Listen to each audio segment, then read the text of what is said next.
നമസ്തേ, ഞാൻ ശിവൻ, പാല brilliant studies സെൻ്ററിൽ നിന്നും.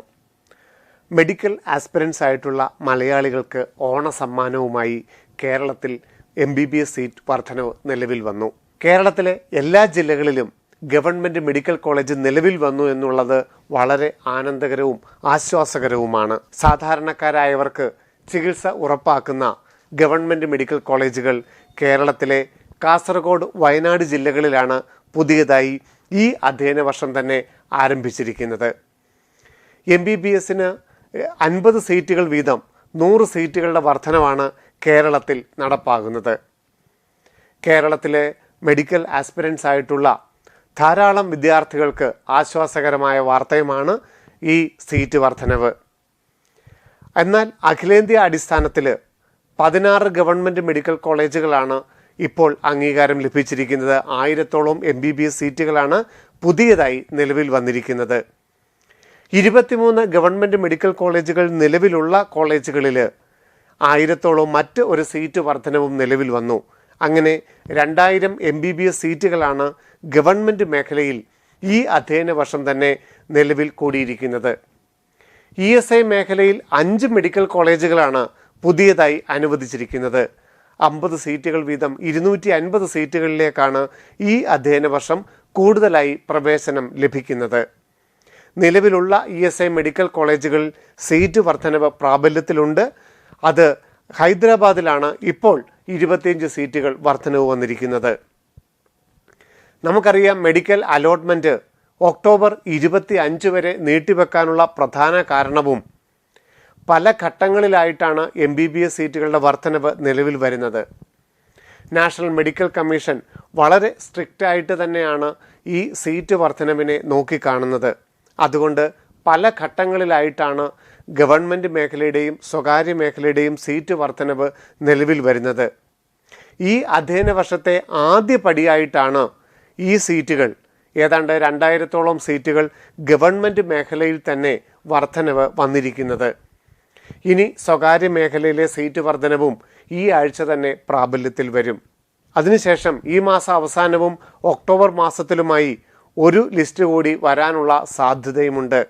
നീറ്റ് 2025 ഒരു ഗവൺമെൻറ് മേഖലയിലെ MBBS സീറ്റ് പ്രവേശനം ആഗ്രഹിച്ചിരിക്കുന്ന വിദ്യാർത്ഥികൾക്ക് ഏറ്റവും വലിയ ആശ്വാസകരമാണ് ഈ സീറ്റ് വർധനവ്.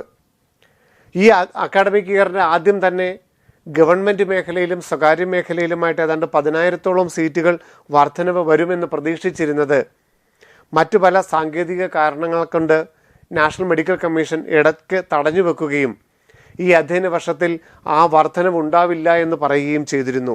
എന്നാൽ കേന്ദ്ര ഗവൺമെൻറ്റിൻ്റെ അതുപോലെ കേരള ഗവൺമെൻറ്റിൻ്റെയും ഒക്കെ കൃത്യമായ ഇടപെടലുകളിലൂടെ സീറ്റ് വർധനവ് ഈ വർഷം തന്നെ നിലവിൽ വരികയും കേരളത്തിലും വയനാട്, കാസർഗോഡ് ജില്ലകളിൽ ഗവൺമെൻറ് മേഖലയിൽ മെഡിക്കൽ കോളേജ് വരുന്നതിലൂടെ ഏറ്റവും വലിയ ഒരു നേട്ടമാണ് നമ്മൾ മലയാളികൾക്കുൾപ്പെടെ കൈവരിക്കാൻ സാധിച്ചത്.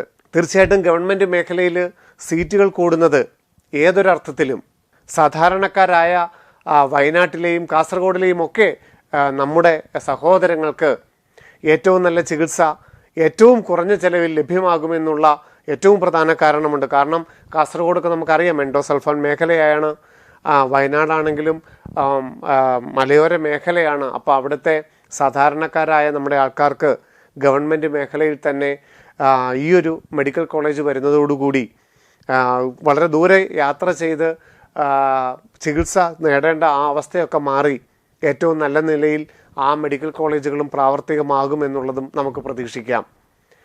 എന്തായിരുന്നാലും ആരോഗ്യ മേഖലയിൽ കേരളത്തിലടക്കമുള്ള ഈ ഒരു വികസന കുതിപ്പ് നമ്മുടെ നീറ്റ് ആസ്പിരൻസ് ആയിട്ടുള്ള വിദ്യാർത്ഥികൾക്ക് വളരെ പ്രചോദനം നൽകുന്നതാണ്.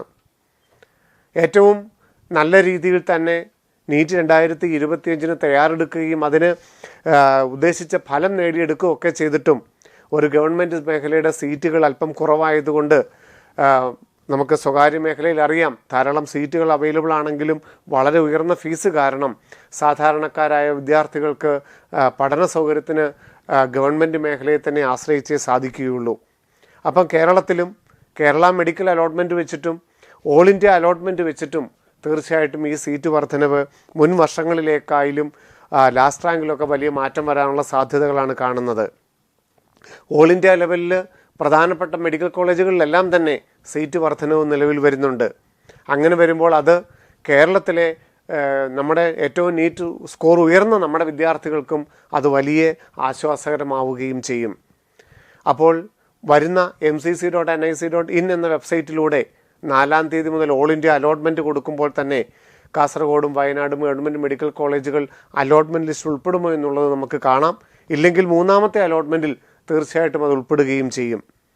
കേരള അലോട്ട്മെൻറ്റ് നമുക്കറിയാം ഏതാണ്ട് സെപ്റ്റംബർ 10-ാം തീയതിയോടുകൂടി മാത്രമേ നോട്ടിഫിക്കേഷൻ വരികയുള്ളൂ. അതിൽ തീർച്ചയായിട്ടും ഈ 2 ഗവൺമെൻറ് മെഡിക്കൽ കോളേജുകളും വരാനുള്ള സാധ്യതയും ബഹുമാനപ്പെട്ട ആരോഗ്യമന്ത്രി അദ്ദേഹത്തിൻ്റെ പത്രസമ്മേളനത്തിൽ പറയുകയുണ്ടായി.